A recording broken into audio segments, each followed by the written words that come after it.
Hello my viewers and welcome back to my channel. Subscribe, like and share your thoughts on what you think about this video. I really need your thoughts on this. Now today we look into the harsh reality of the American healthcare system, a system often criticized for prioritizing profits over people.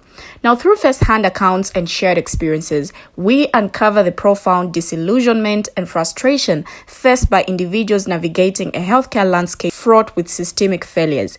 In this exploration, we encounter a young woman whose 3-year struggle with her health epitomizes the systemic indifference and neglect pervasive in American healthcare. Despite her relentless efforts to seek assistance, her journey is marked by a glaring absence of timely medical attention and genuine care. Now, her narrative, echoing the sentiments of countless others, serves as a catalyst for a broader conversation on the urgent need for reform. So join me as we shed light on the human toll of a healthcare system in dire need of healing. Check out these videos. I will be right back. I am so angry and I'm so done with the American medical system. I've not been okay for the past 3 years. I have not been able to do what people my age can do. I don't have the ability to live a healthy life. There is something wrong with me, and I don't know what it is. Every time I go to a primary doctor, they write me off and they dismiss me and they tell me I have anxiety and they push me aside and they put me on benzos. There was a time where I was on so many prescriptions I couldn't think. And so I got off of them and I still don't feel good. I never wake up and I feel good. For the past 3 years, I've never woken up and felt good. And it's exhausting. And no doctor gives a So I went to a primary who did care a little. And they sent me a referral to go to cardio. I couldn't get into cardio for 2 months. So I don't even have that appointment yet, but I got an MRI because I was in a car accident 2 years ago and I hit my head on the windshield. And they never did any testings at that hospital afterwards. I just sat there in the hallway with a neck brace on for 18 hours. And so I got my MRI done. And I called to try to make an appointment with a neurologist. And the neurologist told me that I have to go to the cardiologist first and make sure that's okay. And then if there's nothing wrong with my heart, then they'll give. I can't live like this anymore. I need someone. I need a doctor to care about me. I need them to help me figure out what's wrong because I can't live like this anymore. I can't do it. I don't like to wake up like this. I don't, but I can't help myself. I have done everything humanly possible on my end of things to take care of myself. I exercise as much as my body can tolerate. I eat a healthy, well-rounded diet. I journal, I go to counseling. I go to my therapy sessions. I get my steps in. I do everything I can, but there's something wrong and nobody cares. And so it's a woman thing. It is a woman thing because so many women feel the same way I do. They know that there's something wrong, and guess what?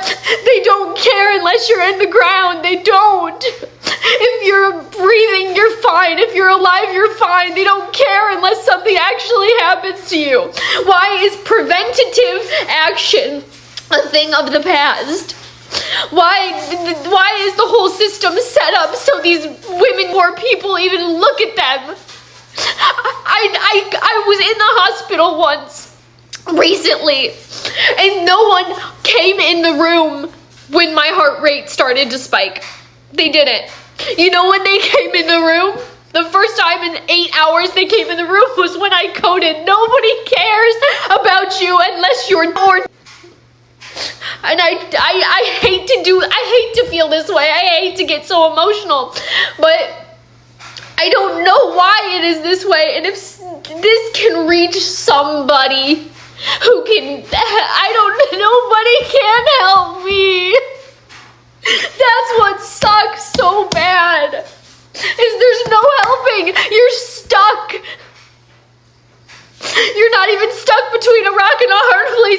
under the rock and you can't get out. And I know my body. I know how I feel. I know that there is something wrong. And I know that nobody will give it till it's too late. Oh my God, The first time I can recall passing out was during an allergy test. All of a sudden the room turned green and I passed out cold. I woke up in the next room and they gave me a glass bottle of Coca-Cola and then sent me on my way. No further testing was done. I was 7. Fast forward to being 12 years old and getting my period for the first time and having excruciating pain to the point where I was throwing up and passing out. I went to my pediatrician and she told me it was normal. Fast forward to when I was 15 years old, I was having horrible migraines and vertigo to the point where I had to miss school. I was falling down the stairs, I was bumping into things in the hallway, and I couldn't see straight. I had an MRI and an angiogram and a balance test done. The balance test showed I had a downbeating nystagmus, and the angiogram showed that I had dilated blood vessels in my brain. I was then sent to a neurologist who prescribed me to drink more water and to put peppermint oil on the back of my neck. No further testing was done. No medicines were prescribed. At 16, in the middle of my AP psychology class, I was having excruciating chest pains, and I was sent to my pediatrician. My heart rate was 120 sitting down. My pediatrician told me to limit my stress. No further testing was done. No medications were prescribed. Between the ages of 17 and 18, I was so nauseous every day that I lost 30 pounds because I simply couldn't eat. I was prescribed Prozac. At 19, I was still having horrible periods, and I finally found a doctor that believed me. I was put on many different meds for this, and nothing worked, and I eventually had to get surgery. The surgery showed that I had scar tissue in my pelvic region and a cyst on my fallopian tube. I was then diagnosed with endometriosis. Fast forward to being 20 and passing out in a McDonald's parking lot in my car. After this event, I was sent to a cardiologist and then was diagnosed with postural orthostatic tachycardia syndrome. Fast forward to being 21 and being at work as a server and being told by my manager to go sit down in the office because my face was pale white. I passed out multiple times in the office and I had family members to come get me. Fast forward to present day, I cannot drive, I cannot work. I cannot go do the things I used to do. I wake up every day with debilitating symptoms. I wonder every day what my life would look like if I was treated much sooner. The American medical system is a joke. Nobody cares about you unless... When I was 21, I sustained a back injury that left me paralyzed with pain. The slightest movement would send excruciating pain down my back, through my butt, all the way down to my leg. I wasn't able to put any weight on this leg. I literally had to be carried from my bed to the toilet, and I needed assistance in the toilet at the age of 21. And of course, like most Americans, I didn't have health insurance at the time, so I couldn't afford proper medical care. I went to the local family doctor, and he did an x-ray, and he's like, oh, well, you're young and healthy. This is probably just an inflamed muscle. You'll be all right in a few days. Fast forward 6 months, I'm still in this excruciating pain, unable to walk. My entire life shut down. I quit my job because I couldn't work. I dropped out of college because I couldn't attend classes, and I was isolated from all my friends because I literally couldn't go out. When we eventually realized that this was a serious medical condition that wasn't going to go away with rest, we collected money to pay for steroid injections to reduce the inflammation on my where I felt most of the pain. And these injections were $500 a piece, and I needed 3 injections. Now I can walk, but I'm limping because I still have pain. So we decided to do physical therapy. Went to a physical therapist and found out that it was going to be $100 a session out of pocket. I was like, there's no way I can afford this. She recommended me to go to a chiropractor, which was $25 a session. I was like, fine, we can afford this. I saw this man for an entire year. For an entire year, he kept doing these stretches on me, kept fixing my back, and every other week I would still be limping into his office. It took him a year to be like, hey, you know what? I can't fix you. You need to go see a surgeon. You need to see an orthopedic surgeon to find out what's going on. I think you might have a serious back condition. I go to an orthopedic surgeon. He tells me I need an MRI. I tell him, hey, I don't have insurance. How much is this going to cost me? He's like, oh, $1,200. I'm like, hey, I can't afford that. Can I go get an MRI from somewhere else? Can you write me a note? I'll go get an MRI and I'll bring it to you. He writes me a note. I pay $600 out of pocket to get an MRI. And finally, it's been 2 years at this point. 2 years after my injury, we finally find out that I have a herniated disc, which is putting pressure on my nerves. It's putting pressure on my spine, which is causing inflammation in my spine and causing inflammation through all the muscles throughout that nerve that runs down my right leg. So the surgeon tells me the only way to correct this problem is that I need to get a surgery done, which is called a microdiscectomy. Basically, they shave off a portion of the disc, which is putting pressure on my spinal cord. And this surgery costs close to $35,000 out of pocket. I tell him, hey, I don't have this money. What can I do? And he's like, well, you need to get insurance. And this is before Obamacare. So my only option was to get a job and work with excruciating back pain. And I'm like 22 23 at this time, almost 24.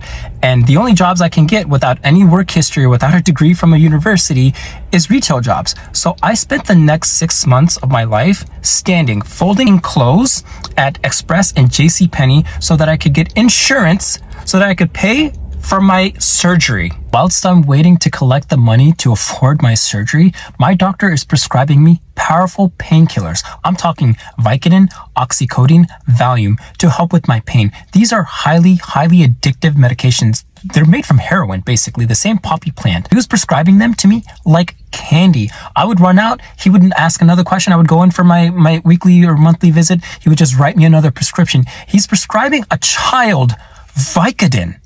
And of course, I got addicted. I got addicted to these pills. I found myself popping these pills in moments where I didn't have the pain. I just took it because I was craving for it like a cigarette. When I finally, first of all, become eligible for my health insurance, because it doesn't kick in right away, after months of working and collecting money, not spending money on anything else, literally just saving money for my surgery, I gather the $6,000 surgery copay that I need to get this surgery done. I get my surgery scheduled and I go to my boss and I tell her, hey, I need a month off of work because I'm getting a major back surgery done. She tells me the best I can do is 7 days, which is 5 days that I normally am scheduled to work, plus the 2 additional days off the week that I get. So the best she can do is 1 week. And not 1 week after my surgery, I'm working at JCPenney and I'm bleeding through my shirt because I'm not supposed to be on my feet. I'm bleeding through my shirt and my manager goes, hey, there's some blood on your shirt. Go take care of that.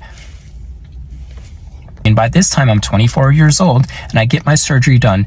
And through that, thankfully, I regain my mobility, but the pain has never gone away. I still, to this very day, I'm 36 years old. I have pain every single day. Every single day of my life for the past 15 years has been in pain. Fast forward 3 years, obviously I quit that job and I have a new job as a graphic designer for a much bigger company. And my injury is flaring up. I'm having trouble sitting at my desk, so I need to take some time off work. I wanted to apply for short-term disability. I went back to that surgeon, right? And I brought the form with me that my company was 100% okay with this. They're like, yeah, we can see you're hurting. Go get this form signed by your surgeon. I take this form to my surgeon and he looks at me and he's like, I don't believe you. I don't believe you're still having pain. We did the surgery. You should be completely fine. You're young. You're skinny. There's no way you're having this pain. And I was literally speechless. I was like, listen, my company has already approved this. All I need is for you to fill out this paperwork that says I have a serious medical condition. I don't need anything else from you. As soon as he gave me the paper with his signature, I stormed to the front office and I told them to give me every single medical record they have of me, and I never want to see this doctor ever again in my life. I've spent half life in pain. You don't know what that does to a person. Like, I want to go out, I want to explore the world, I want to see everything that there is to offer, and some days I wake up, I can't walk. And why do I have to live my life like this? It's the worst feeling to try to explain to somebody how much pain you're in and they completely dismiss you. 15 years, bro. You don't know what that's like. I was a child. I was a baby. My entire life has been ruined because I had the misfortune of being in this country that doesn't even... Even as I'm sitting in my car right now talking to you guys, I'm in pain. And I've accepted I'm never going to wake up and jump out of bed and be totally okay and be ready to seize the day and be excited for what the day brings, because I'm always going to have this pain. If we had universal health care like most developed nations of this world, I would not have to live my life like this.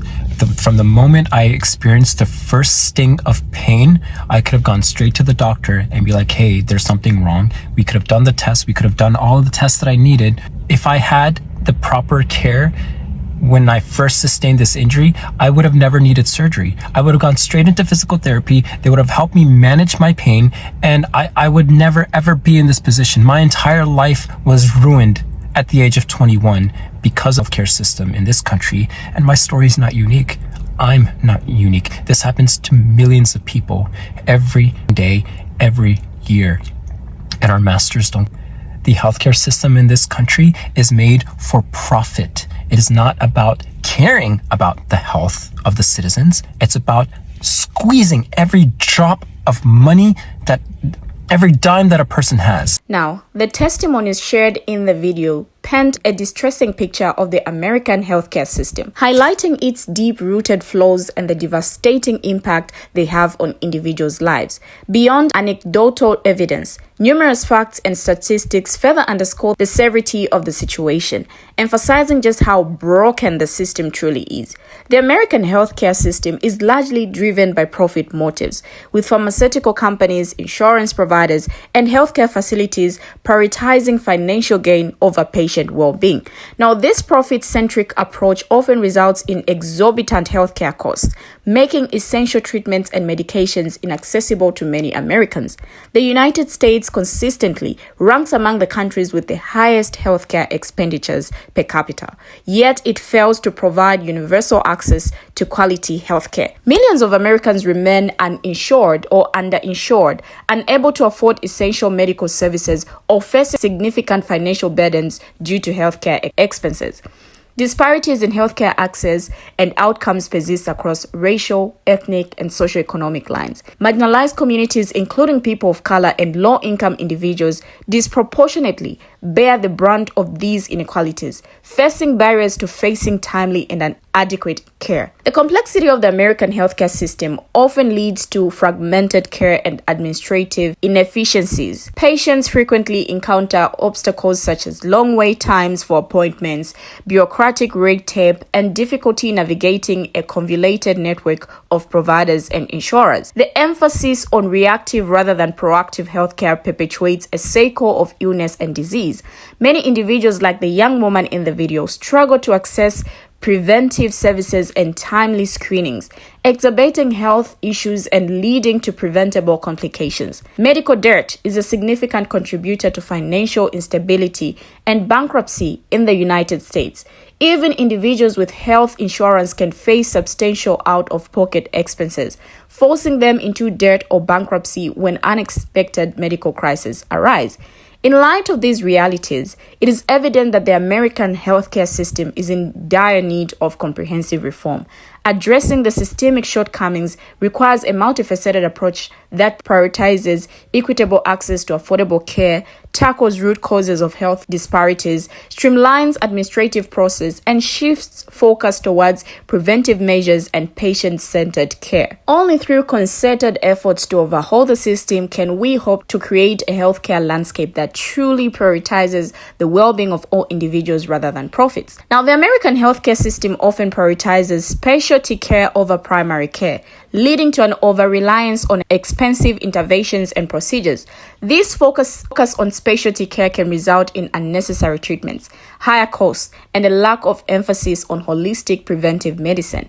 Mental health care remains severely underfunded and stigmatized in the United States. Many individuals face significant barriers to accessing mental health services, including long wait times for appointments, limited coverage by insurance plans, and a shortage of mental health professionals, particularly in rural areas. The cost of prescription drugs in the United States continues to skyrocket, placing a heavy financial burden on patients. Pharmaceutical companies often engage in price gouging, exploiting loopholes in patent laws to maintain monopolies on life-saving medications, and driving up prices with impunity. Chronic diseases such as diabetes, heart disease, and hypertension are major contributions to morbidity and mortality in the United States. However, the healthcare system often fails to adequately address the complex needs of individuals living with chronic conditions, resulting in suboptimal management, preventable complications, and avoidable hospitalizations. Disparities in maternal and reproductive health outcomes persist in the United States, with Black women experiencing significantly higher rates of maternal mortality and morbidity compared to palm-color counterparts. Structural racism, inadequate access to prenatal care, and implicit biases within the healthcare system contribute to these inequalities. The COVID-19 pandemic exposed glaring weaknesses in the public health infrastructure of the U.S., including inadequate funding, limited testing and contact tracing capacity, and disparities in vaccine distribution. Chronic under-reinvestment in public health has left the country ill-prepared to respond effectively to public health emergencies and mitigate the spread of infectious diseases. Now, the first-hand accounts shared in this video shed light on the systemic flaws with the US healthcare system, illustrating a disturbing trend where profits often take precedence over patient care. Now, the frustration, helplessness, and neglect experienced by individuals like the young lady and different people who also shared their experiences in this video underscore a pressing need for reform. It's evident that access to timely and comprehensive medical attention should not be a privilege reserved for the few, but a fundamental right for all. So as these stories resonate with a lot of us and spark conversations, it's very important for society to advocate for change and strive towards a healthcare system prioritizes the well-being of its people above all else. We have finally come to the end of the video. What do you have to say? Share your thoughts, experiences in the comment section down below. Thank you for watching and see you in my next video.